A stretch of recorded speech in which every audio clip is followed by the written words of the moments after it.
Aujourd'hui, à Explique-moi les gros, on va parler du jeu Micropolis. C'est un jeu de Bruno Catala et de Charles Chevalier. C'est un Matago, c'est un 8 ans et plus. C'est un jeu pour 2 à 6 joueurs et une partie dure environ 30 minutes. Notre édition date de 2018. Donc, quel est le thème général? C'est simple. Vous construisez une fourmilière et vous voulez la rendre la plus attrayante possible dans le but d'avoir le plus de points en fin de partie. Donc, comment gagner la partie? Le joueur avec le plus de points gagne la partie. Donc, qu'est-ce que le jeu contient?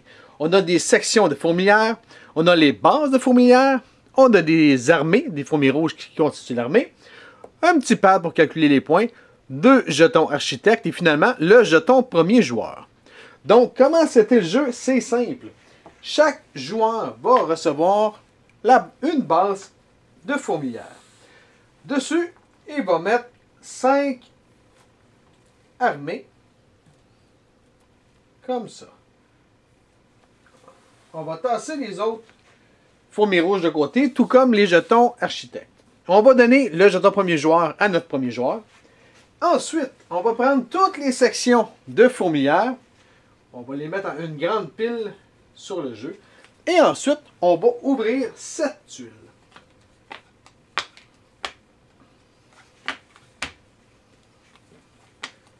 Comme ça. Une fois que nos 7 tuiles sont ouvertes, on va pouvoir commencer la partie. Donc, à votre tour, c'est simple. Première chose à faire, vous devez acheter ou prendre une des tuiles fourmilières. Si vous prenez la première, qui est ici, elle ne vous coûte absolument rien. Par contre, plus vous montez dans la file, plus la tuile va vous coûter cher. Comment les payer? C'est simple. Si vous voulez celle-ci, eh bien, vous devez mettre une fourmi sur les 2 premières pour pouvoir payer et ensuite prendre celle-ci. C'est aussi simple que ça. Si j'aurais voulu elle, mais j'aurais mis une fourmi sur elle et j'aurais pris celle-ci. Tout simplement. Une fois que vous achetez une section, la première, c'est simple. Vous allez la mettre n'importe où, comme ça. Par contre, les prochaines que vous allez acheter, vous allez devoir les mettre sur une des 2 côtés de celle qui est déjà en jeu. Vous n'allez pas pouvoir en mettre une ici tout de suite. C'est vraiment ici et ici en premier. Donc, le premier joueur a pris cette tuile-là. Le deuxième joueur, lui ici, décide de prendre, admettons, cette tuile-là. Il va devoir payer une fourmi sur celle-ci.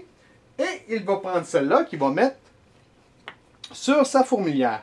Par contre, puisqu'il y avait une fourmi dessus, il va la prendre et il va la mettre avec le restant de son armée. Et il va la déposer comme ceci. C'est bien?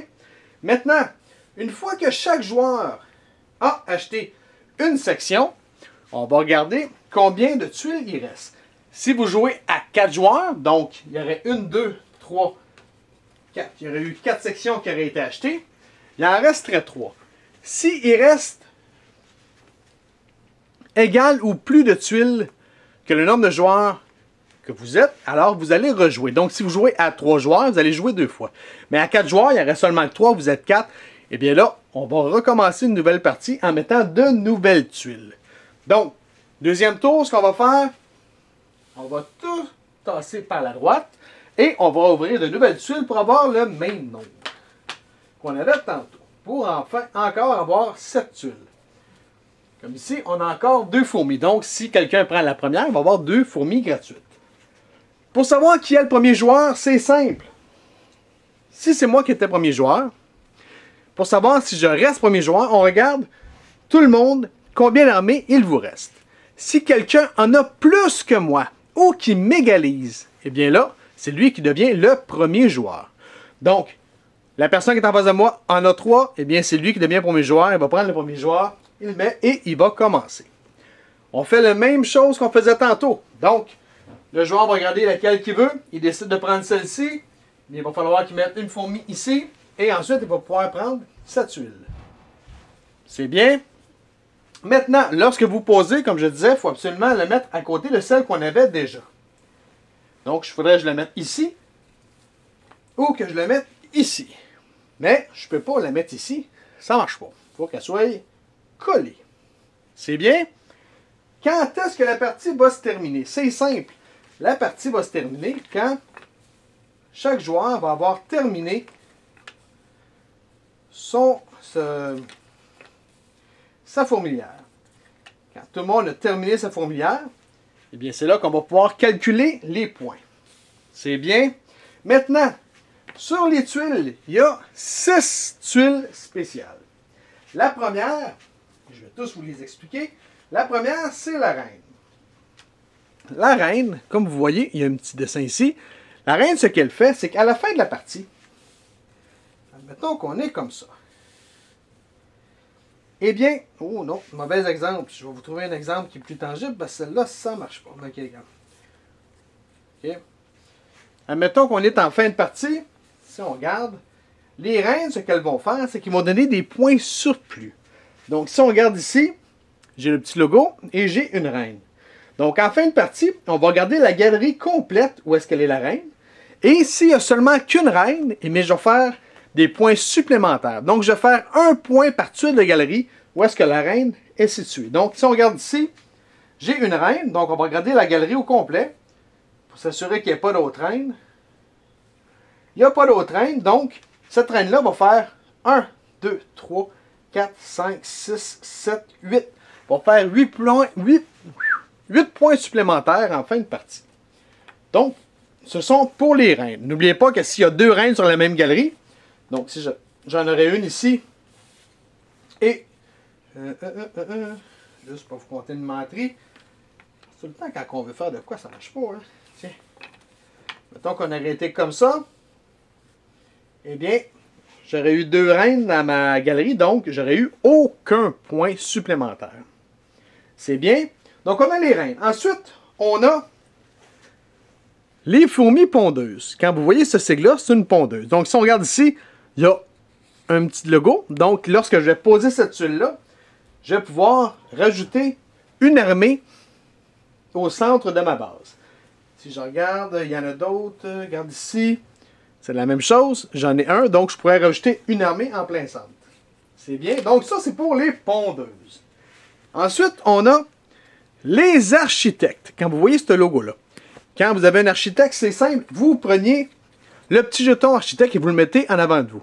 Qu'est-ce que ça vous donne? C'est que plus tard dans la partie, quand ça va vous tenter, lorsque vous allez acheter une nouvelle tuile, vous allez pouvoir discarter ce jeton-là, prendre la tuile que vous voulez sans payer son coût en fourmis. C'est bien, donc je pourrais prendre celle-là sans mettre des fourmis partout pour aller la chercher. Ça, c'était pour l'architecte. Ensuite, on a le sergent recruteur. Donc, quand vous voyez une petite épée comme ça, lorsque vous pigez cette tuile-là, c'est simple. La personne qui a le jeton premier joueur, donc notre premier joueur, doit prendre une de ses armées et le donner au joueur qui vient de mettre la tuile. Donc, c'est simple. Le recruteur vient d'aller chercher une fourmi au premier joueur et la ramène dans son campement à lui. Donc, c'était pour le sergent recruteur. Ensuite, on a les tuiles casernes. Les tuiles casernes, c'est simple. Lorsque vous allez la poser, comme ceci, donc je t'ai marché comme ça, si je veux, je peux prendre 3 de mes fourmis et les mettre sur la caserne. Donc, je pourrais prendre mes 3 fourmis, les mettre ici, et en fin de partie, ça va me donner 7 points supplémentaires.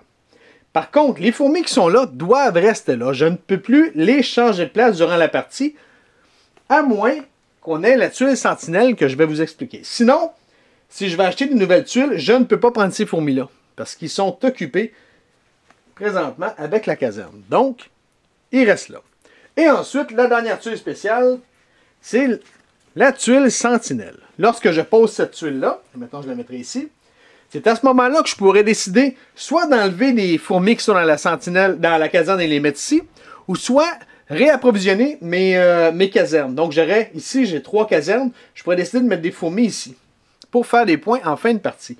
C'est la seule manière de changer nos fourmis de place. Sinon, ils sont là pour la partie. C'est bien. Chose intéressante par contre, lorsque vous prenez la tuile avec notre sergent recruteur, lui ici, il ne peut jamais aller tuer ou aller voler une fourmi qui est dans une caserne. Il faut toujours que ce soit des fourmis qui sont sur la base.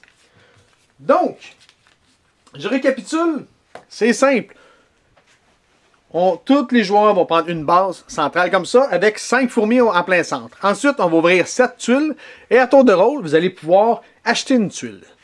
Plus elle est éloignée, moins elle coûte cher. Plus vous avancez, plus vous devez rajouter des fourmis sur chacune des tuiles pour aller chercher une qui est le plus loin possible. C'est bien? Vous allez faire ça jusqu'à ce que tout le monde ait toutes ces tuiles. C'est tout aussi simple que ça. Et maintenant, comment faire le calcul de points? Si vous prenez votre petit calepin, on a 1, 2, 3, 4, 5, 6 petits dessins pour les points.